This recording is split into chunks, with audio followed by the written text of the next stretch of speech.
Hi boys and girls, I have a book for you today called The Watcher, Jane Goodall's Life with the Chimps by Janine Winter.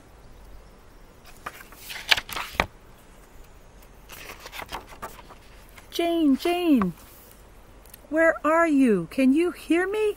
Everyone had been looking for hours and hours, looking for little Valerie Jane Goodall.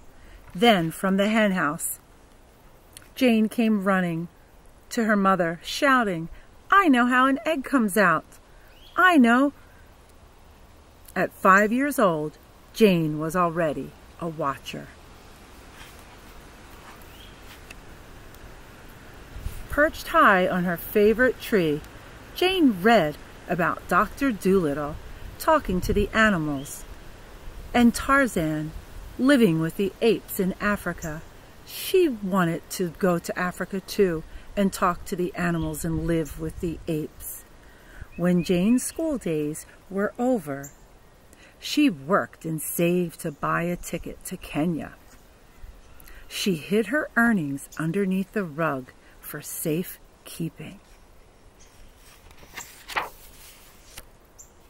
Crossing the ocean, Jane stayed on the deck and watched the waves. Even when the cold wind blew, she saw all the different blues and greens of the sea and fish that were glowing through the dark water. As Jane stepped onto dry land, she closed her eyes in joy. Jane looked for work with animals. She was brave to go to another country with her suitcases and look for work.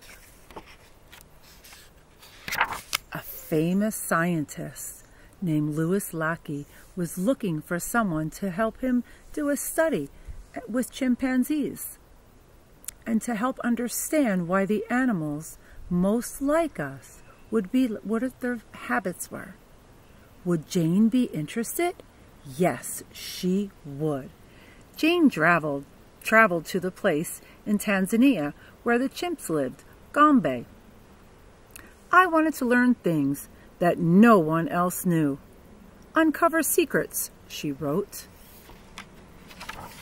She set up camp far from any human dwelling. The first night, Jane listened to all the new sounds: the croak of the frog, the hum of the crickets, the laugh of a hyena, the hoot of an owl, and looking at the stars, she knew she was home.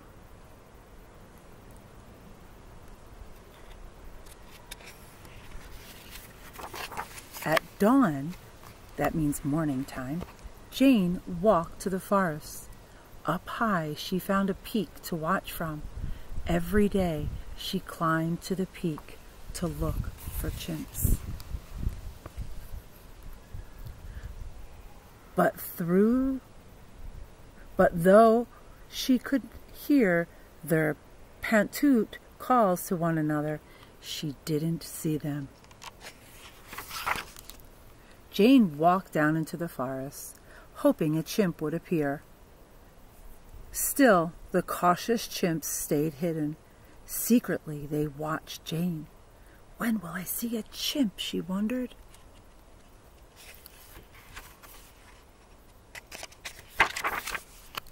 Then Jane fell ill with malaria, lying in the tent, burning with fever, and she almost lost hope. But when her fever left her body, she tried again to get closer to the chimps. More weeks and months passed, till one day the chimps let Jane see them. She stayed in the background. She never hid, and she acted uninterested and quietly watched.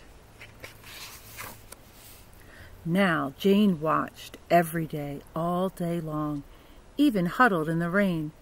She saw the chimps accept the rain, not look for shelter as we do, and she kept notes about it all. "You have to be patient if you want to learn about animals," she wrote.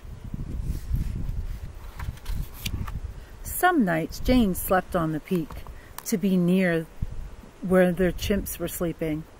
She woke at dawn and saw them slowly rise from their nests, sit for a little spell, and then go off to find their food. Maybe they were having coffee. Jane named the chimps. To her, each one was different, just like us. A gray-bearded chimp was the first to approach Jane. She named him David Graybeard. David Graybeard has, yes, he has taken bananas from my hand. So gently, no snatching, she wrote. David Graybeard let Jane come close. She watched him shape a stick into a tool to dig for termites. She watched David Graybeard eat meat. Before this, everybody thought chimps only ate plants. And because David Graybeard trusted Jane, now the other chimps let Jane come closer too. Chimps all around me, what a day! Chimps near, chimps far, old men, young men, ladies, children, babies, teenagers, the lot, she wrote.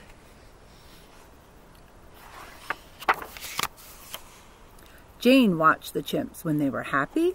She watched when they held hands and hugged and kissed and laughed, just like us. Jane watched the chimps when they were angry or scared and their hair stood on end. She watched them swagger and throw tantrums, and she kept out of their way.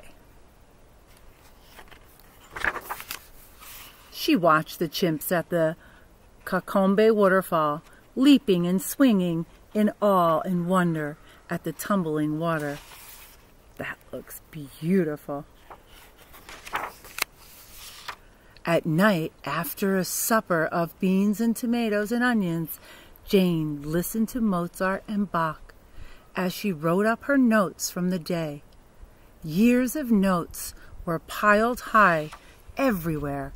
Jane needed help, and so assistants came to watch and write.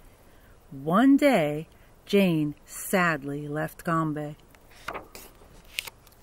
All across Africa, forests were being cut down, and the chimps were losing their homes.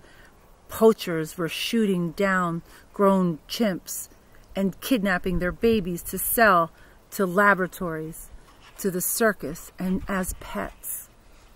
Jane's beloved chimpanzees were in danger of becoming extinct. They needed Jane to speak up for them. Jane headed back. She hated to leave her friends, but she knew she must. She traveled to the big cities and small towns the world over, month after month, year after year, asking for help to save the chimps in the forest.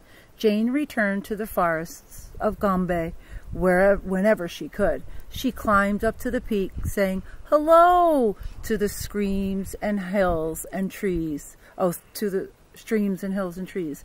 David Graybeard at her side. You can see she's getting older. Jane watched and listened again to the pantu calls of her friends.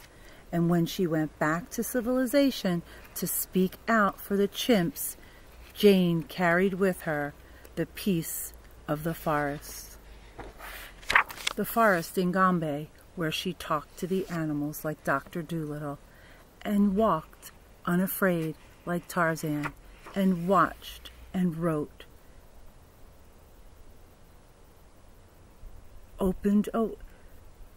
This opened a window for her to the chimpanzees, to the world of the chimpanzees. And then the last page is about her real life, and it's a true story. And Jane Goodall is still living today and still cares for the chimps. I'll put some links below.